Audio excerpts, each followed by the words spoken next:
Assalamualaikum warahmatullahi wabarakatuh. Perkenalkan, saya Yulia Lestari dengan NIM 0801 1282 429032.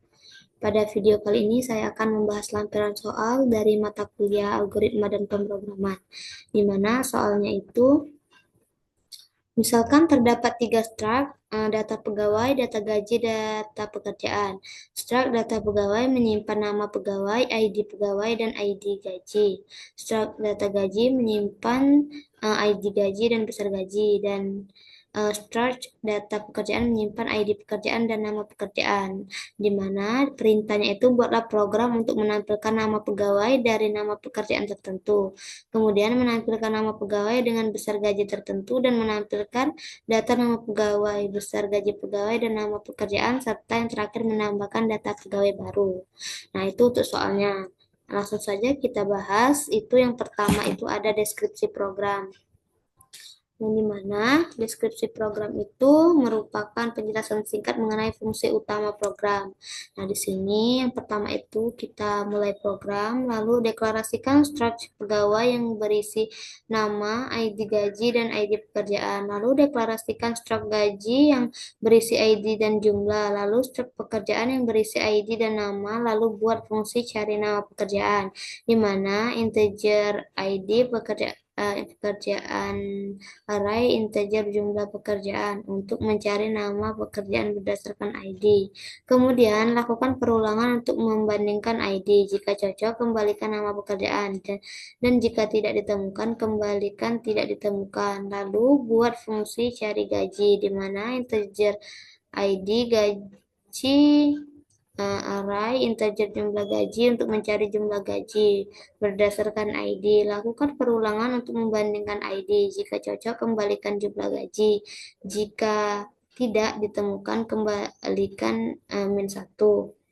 Masuk ke fungsi main. Deklarasikan array pegawai array 100 untuk menyimpan data pegawai. Kemudian deklarasikan array gaji dengan 3 data tetap.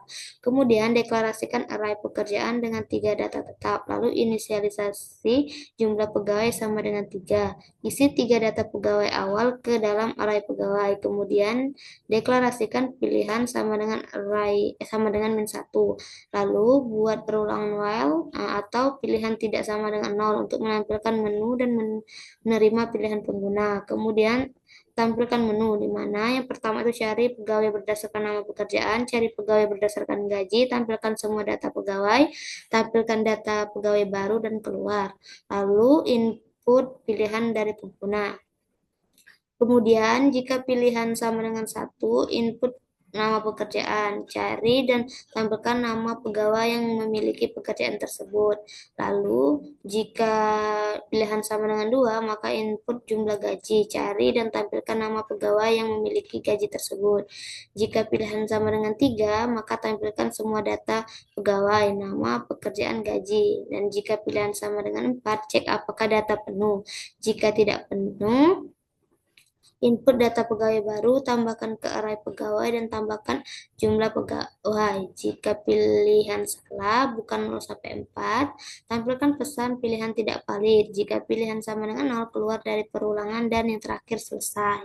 Nah, itu untuk deskripsi program. Lalu selanjutnya itu pseudocode, di mana pseudocode itu merupakan cara menuliskan logika program dalam bentuk langkah-langkah sederhana yang menyerupai bahasa manusia. Nah, di sini yang pertama itu untuk record pegawai, ada nama bertipe data string, ID gaji bertipe data integer, ID pekerjaan bertipe data integer. Lalu untuk record gaji itu ada ID bertipe data integer dan jumlah bertipe data integer. Untuk record pekerjaan ada ID itu bertipe data integer dan nama bertipe data string. Untuk function cari pekerjaan itu kita masuk ke perulangan I dari 0 hingga jumlah pekerjaan -1. Kita cek jika pekerjaan array ID sama dengan ID, maka return pekerjaan array I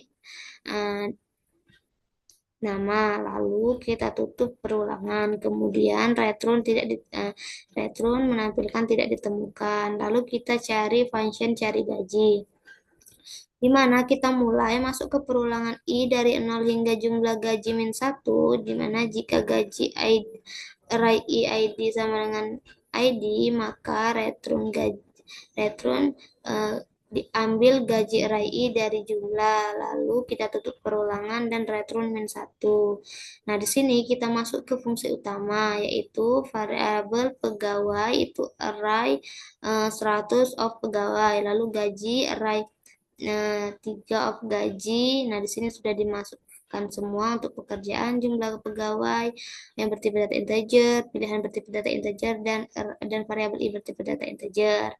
Nah, ini untuk variabelnya. Selanjutnya kita masuk ke eh, langsung masuk, kita mulai di mana pegawai pertama itu ada Andi, pegawai kedua ada Budi, dan pegawai ketiga ada Cici. Nah, di sini kita masuk ke while di mana pilihan tidak sama dengan nol, maka tampilkan pesan menu. Tampilkan pesan yang pertama, itu tampilkan nama pegawai dari nama pekerjaan. Yang kedua, tampilkan pesan nama pegawai dari besar gaji. Yang ketiga, tampilkan pesan semua data pegawai. Yang keempat, tampilkan pesan tambah data pegawai baru. Dan yang kelima, tampilkan pesan keluar. Lalu kita tampilkan pesan pilihan dan simpan ke variabel pilihan. Kemudian kita cek. Jika pilihan sama dengan satu, maka variabel nama pekerjaan maka tampilkan ke layar, masukkan nama pekerjaan dan simpan ke variabel nama pekerjaan. Lalu tampilkan pesan pegawai dengan pekerjaan. Kita masuk ke perulangan dari 0 hingga jumlah pegawai min 1, di mana kita cek jika cari nama pekerjaan sama dengan nama pekerjaan, maka tampilkan pesan ambil pegawai array I dari nama lalu tutup perulangan. Jika tidak, maka kita lanjutkan, if jika pilihan sama dengan 2 itu masukkan besar gaji. Jika pilihan sama dengan 3 itu data pegawai, dan jika pilihan sama dengan 4 itu jumlah pegawaiku besar dari sama dengan 100, itu menampilkan pesan data penuh. Nah, di sini setelah dicek beberapa pilihan tadi, nah di sini jika pilihan tidak sama dengan 0, maka tampilkan pesan pilihan tidak valid, lalu end if dan end while. Dan kita tutup dengan ending, menyatakan bahwa episode selesai. Nah, selanjutnya kita ke flowchart. Nah, di sini ada beberapa flowchart, itu ada fungsi cari nama pekerjaan, fungsi gaji, fungsi main. Nah, di sini langsung saja kita bahas untuk flowchartnya. Yang pertama itu ada fungsi cari nama pekerjaan, di mana start, lalu kita masuk ke perulangan dari 0 hingga jumlah pekerjaan min 1, di mana kita cek jika pekerjaan ambil pekerjaan array ID, maka return ambil pekerjaan array dari nama lalu simpan ke array I++. Lakukan perulangan hingga kondisi tidak dipenuhi dan tampilkan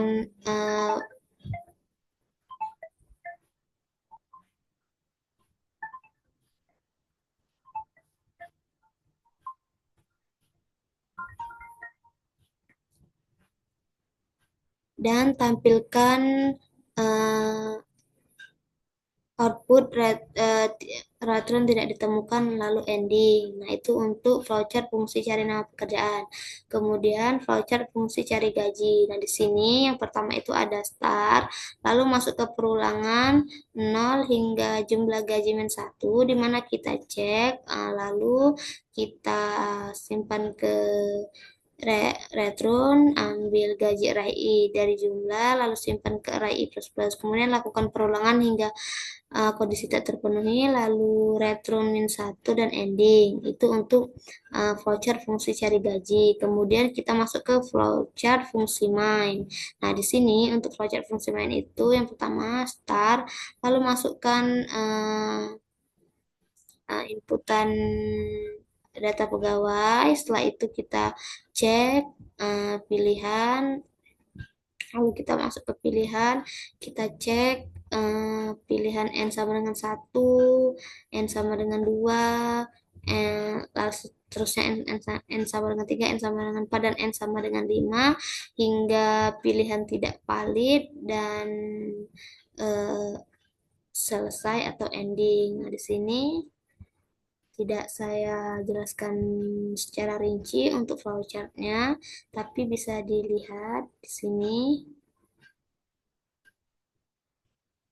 Nah, itu untuk flowchart dari fungsi main. Nah, selanjutnya kita ke bagian C++-nya. Nah, di sini di bagian C++-nya juga sudah saya buat codingannya. Jadi di sini saya tinggal menjelaskan codingannya.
Baiklah, langsung saja kita mulai penjelasannya. Itu yang pertama ada fungsi input your stream, yang dimana merupakan header dari pemrograman. Kemudian ada fungsi using speech std, yang dimana merupakan perintah yang digunakan untuk mendeklarasikan kepada kompiler bahwa kita akan menggunakan semua fungsi. Lalu di sini ada struk pegawai, yang dimana ada nama bertipe data string, lalu ID gaji, ID pekerjaan itu bertipe data integer.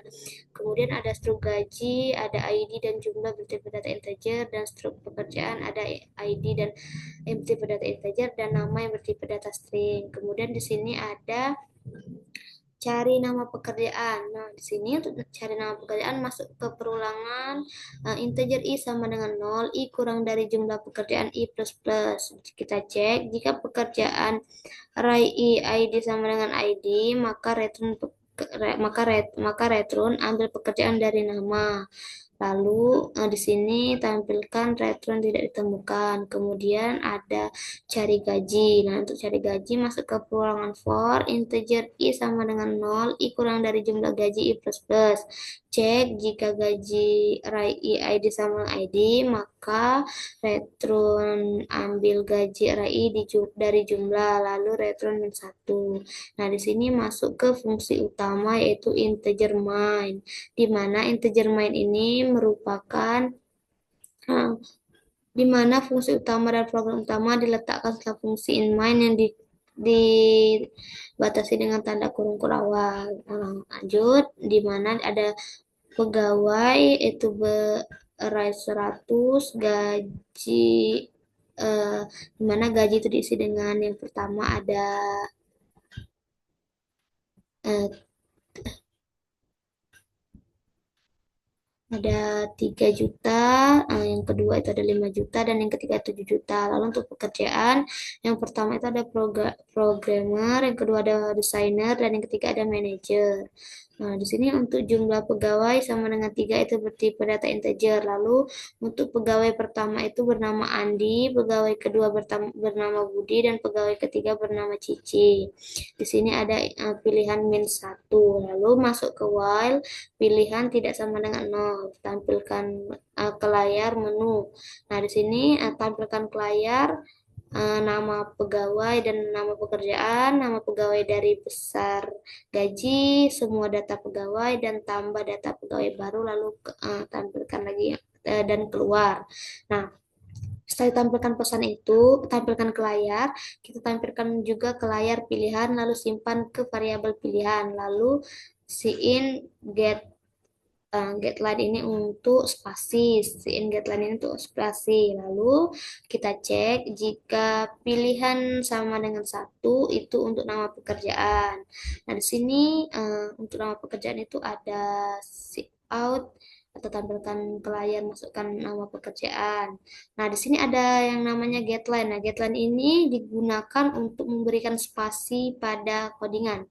Nah, lalu ini ada pilihan pertama, pilihan kedua, pilihan ketiga, pilihan keempat, dan pilihan yang terakhir. Nah, di sini untuk eh, else if ini ada pilihan tidak sama dengan nol. Nah, di mana ia akan menampilkan ke layar pilihan tidak valid. Nah, di sini ditutup, untuk perulangannya ditutup, lalu ditutup lagi yang terakhir dengan tanda kurung kurawal yang menyatakan bahwa codingan telah selesai atau program berakhir.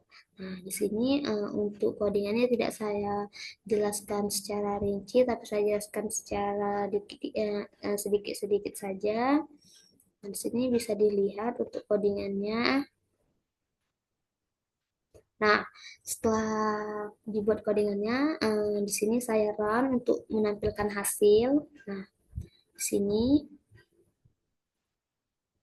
di sini ada menu. Ini ada beberapa pilihan. Ada tampilkan nama pegawai dan nama pekerjaan dari nama pekerjaan, tampilkan nama pegawai dari besar gaji, tampilkan semua data pegawai, tambah data pegawai baru, dan yang terakhir keluar di sini pilihan. Nah, di sini kita bebas memilih mau menampilkan apa. Nah, di sini saya memilih tampilkan semua data pegawai. Ketiga. Nah, di sini eh, setelah saya enter, di sini ada keluar dan nama pegawai, di mana ada Andi, pekerjaan programmer itu dengan gaji 3 juta. Nah, ada Budi dengan pekerjaan desainer itu gajinya 5 juta, dan ada Cici dengan pekerjaan manajer dengan gaji 7 juta. Nah, di sini kita juga bisa untuk menampilkan nama pegawai, dari nama pekerjaan, dari besar gaji, atau tambah data pegawai baru. Nah, kita coba untuk tambah data pegawai baru. Di sini minta masukkan nama pegawai. Di sini misalkan Dodo. Nah, masukkan gaji 1 sampai 3 itu kita masukkan. Nah, masukkan ID pekerjaan itu 2. Nah, di sini data pegawai berhasil ditambahkan. Jadi di sini saya masukkan yang ketiga juga. Nah, di sini jadi yang di pertama tadi hanya terdapat 3 data pegawai. Dan setelah saya tambahkan ini menjadi 4 data pegawai, yang dimana bertambah Dodo dengan pekerjaan desainer dengan gaji 3 juta. Nah, mungkin itu saja Mungkin itu saja penjelasan lampiran soal mengenai program data pegawai dari saya. Mohon maaf bila ada kekurangan saat menjelaskan. Saya akhiri. Wassalamualaikum warahmatullahi wabarakatuh.